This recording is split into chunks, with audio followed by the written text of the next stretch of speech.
flaxseed crackers really do make the basis, or make a great basis to a live food lifestyle. So we're going to start with the basic ingredients, and they are flax seeds and chia seeds. Now you can put them in whole, but I prefer to grind them. So I have a good food processor or blender which does grind the seeds, and I'm going to do them in batches. But depending on what you have, you might prefer a coffee grinder, or if you don't have any of that, don't worry, just put them in whole. Right, now I have ground those flax seeds to quite a nice powder, but it doesn't matter, you don't have to be so precise to that. And I'm just going to add that to a very large mixing bowl. So that's 3 cups of flax seed, that's brown flax, or you can use golden flax. I'm now going to add 2 cups of ground chia seeds to that. Now this makes an absolutely rich omega-3 food source. You can't get better, it's just fantastic. But what you have to do then, to that bowl, you have to mix those through quite well, because otherwise the chia seed can get just a little bit lumpy. So that's the flax and the chia seed. So it's 3 cups of flax and 2 cups of ground chia seeds. And to that I'm going to add some of the other ingredients. Now I want to give you some options, because with these flax crackers you can do whatever you want. You are only going to be limited by your imagination, but I do want to give you some ideas of what you could add to these. Now you can put brewer's yeast, and that's another fabulous amino acids and rich food, and I would add that to the dry seeds. You can add dulse, which is a seaweed flake. Add that in, and again, it doesn't matter how much, it's your taste.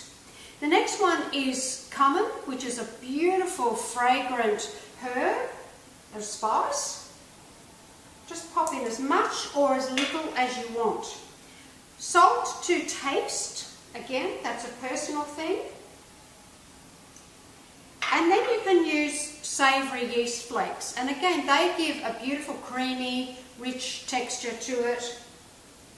And it's all about the nutrients as far as I'm concerned. It's about building upon the layers and layers of nutrients within your food. Now I do have some tamarind paste, but I'm going to put that in once we've put the liquid into the mixture. So give that a good mix through so that all the spices and ingredients that you've added to that get thoroughly mixed through your seeds. Now I'm going to disappoint all of those that need an absolute recipe, because anybody who has looked at my other videos or attended any of my classes know that I just can't follow a recipe. I will guide you and I will do the best I possibly can, but it's about going to the market and finding what's available to put in these things on the day. I've just been to the market and I've got some fantastic pak choy, and it was $2 a bunch, and a beautiful fresh knob of broccoli that I just couldn't leave there. And the spring onions were just bouncing off the shelf, and the carrots were just looking brilliant. But you can choose whatever you like. You can put beetroot, you can put beetroot tops, you can put celery, you can put ginger, turmeric, you can, asparagus. It's whatever is seasonal, whatever's in your garden.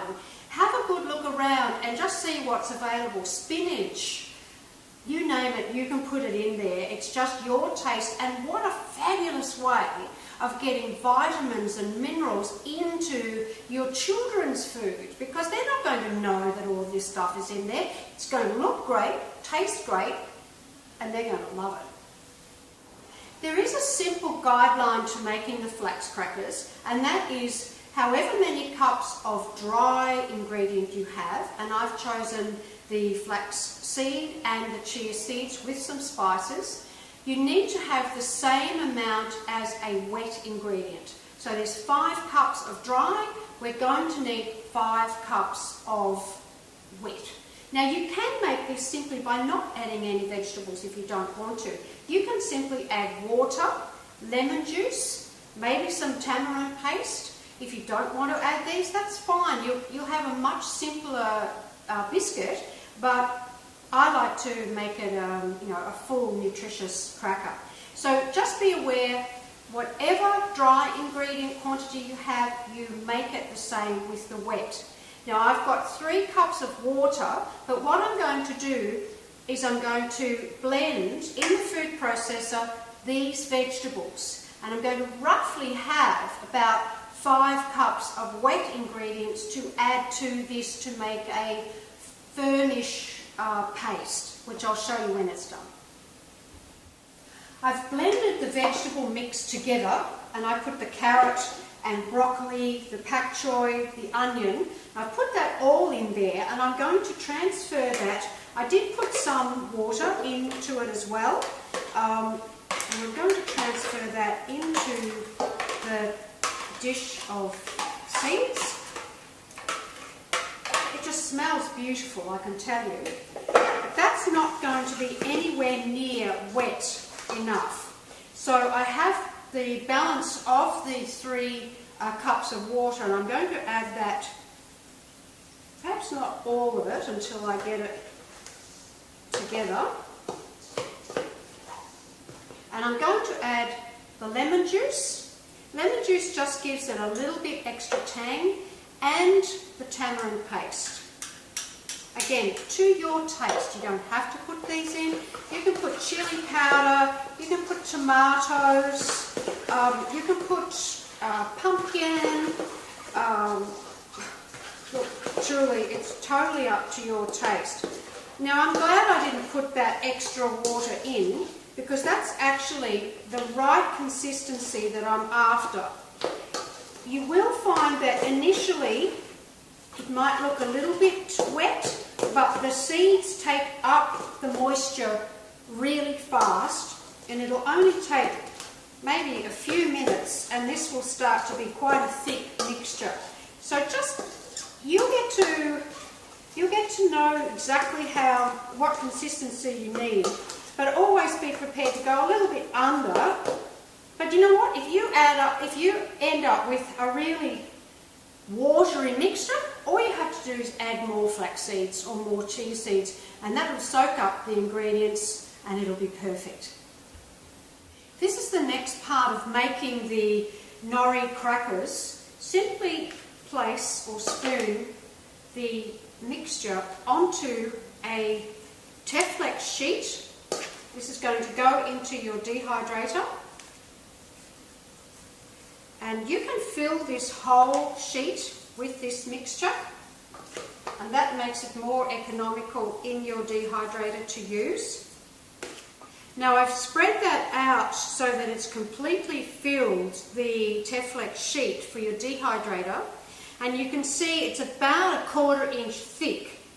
But if you want them really thin, then you make it thinner, realizing that when you put it in the dehydrator, it will shrink and it will get thinner. So it's a personal choice. Now, if you don't want to add the nori sheets to this, you can simply dehydrate it at this stage, and using your spatula, you can just score the shape that you want like that, and then you have crackers to that size or whatever size you want. I'm not going to do that today, but that was just a little something to show you. What I'm going to do is I'm going to use the nori sheets. Now, you're all familiar with these. This is what you use for your sushi. Now, your nori sheets are a really good source of iodine. Now, you're just going to have to use a little patchwork system here. Get your scissors, cut it to size. Don't be too fussy about it, and put that on top like that, just pressing it into the cracker mixture. Spread that on there like that. Cut another little piece to fit. You'll get the hang of it after a while, and if you need to make a bit more of a patchwork, That's okay. It's all a bit of fun and nobody's going to... Remember, there's no food police here. Just going to pop that on there. And that's the first stage of making the nori crackers. Now I'm going to put these in the dehydrator at 43 degrees for about 3 or 4 hours. What that's going to do, it's going to set the cracker side of it so that it's not so mushy, and then I'm going to flip it over, which I will show you. So that's the first part of the nori cracker. I'm ready to share with you now the next process in making the nori sheets. All you have to do is get another Excalibur tray with the mesh sheet over the top, put that on top like that and flip it over. Remove the mesh and the Teflon sheet comes off quite easily. Just like that. Now I've flipped it over, we're exposing the seed side of the cracker again. We're going to continue our process or repeat our process by adding the sheets to that. And again, we're going to play a little bit of patchworking here.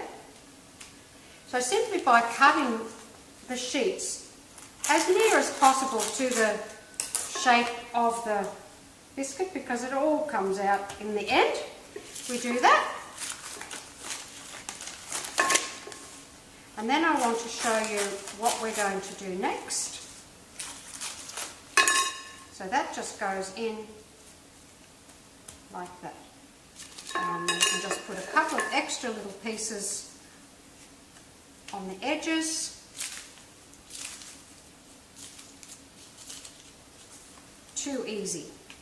Now, if you put this back into the dehydrator like this, it's going to take some time, and the centre of it is going to take some time to dry out as crisp as you would like to.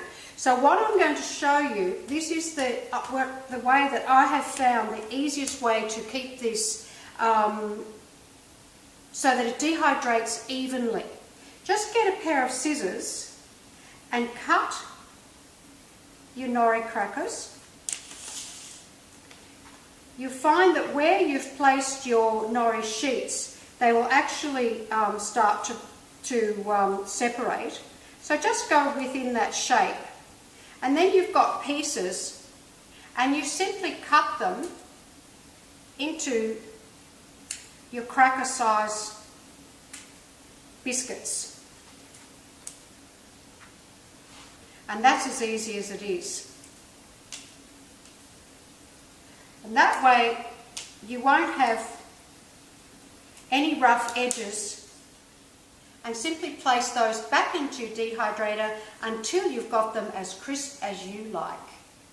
These are the nori crackers. They've been in the dehydrator for probably just over 24 hours now, and you can see that they're quite crispy, and that's the way we like them, but you might prefer to have them a little bit thicker, and you can see that they're just that little bit more bread-like. It's just a personal choice. It's totally up to you. But these crackers make absolutely a perfect accompaniment to the caramelised onion that I did last night also.